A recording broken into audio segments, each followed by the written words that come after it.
ہارون رشید کا نام سنا ہوگا آپ نے، مشہور عباسی خلیفہ ہیں. ان کے پاس ایک مجذوب سے بزرگ تھے بہلول کے نام کے. وہ کبھی کبھی آیا کرتے تھے اور ہارون رشید جو ہے انہوں نے ان کو کھلی اجازت دے رکھی تھی کہ جب بھی آئیں تو ان کو کوئی روکے نہیں. تو وہ دربار میں بیٹھے ہوئے تھے، ہارون رشید کو پیاس لگی اور انہوں نے پانی منگوایا، ہاتھ میں گلاس تھا، پینے کے لیے لے جانے لگے تو بہلول ایک دم سے آگے بڑھ کے کہا کہ یہ امیر المومنین ذرا ایک منٹ رک جائیے پانی پینے سے پہلے. وہ رک گئے کہ بتاؤ کیا بات ہے. کہا میں ایک بات پوچھنا چاہتا ہوں کہ یہ پانی کا گلاس جو ہے جو آپ کے ہاتھ میں ہے اور آپ اس کو پینے کے لیے لے جا رہے ہیں، یہ اگر آپ کو شدید پیاس لگی ہو اور یہ گلاس کا پانی کا گلاس میسر نہ ہو تو اس پانی کے گلاس کو حاصل کرنے کے لیے آپ کیا کچھ خرچ کر دیں گے؟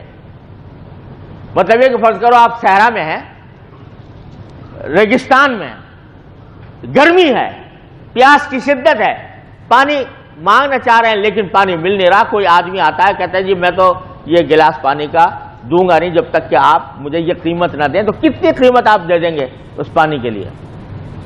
تو ہارون رشید نے کہا بھائی اگر آدمی پیاس سے بےتاب ہو تو اگر پانی نہ ملے مرے تو لہذا اپنی زندگی بچانے کے لیے میں آدھی سلطنت دے دوں گا اپنی. کہا سب پی لیجیے، پانی پی لیا.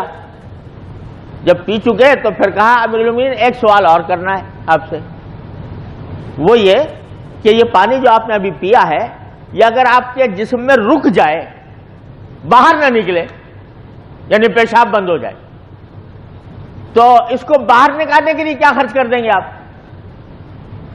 تو اس نے کہا بھائی اگر پیشاب جو ہے فرض کرو مثانہ بھرا ہوا ہے پانی سے اور مجھ پر تو ایک زمانے میں یہ تکلیف گزری ہے، اللہ تعالیٰ محفوظ رکھے ہر انسان کو، کہ پیشاب بند ہو جائے اور مثانہ بھرا ہوا ہو اور پیشاب نہ نکلے تو موت سے زیادہ بدتر تکلیف انسان کو محسوس ہوتی ہے.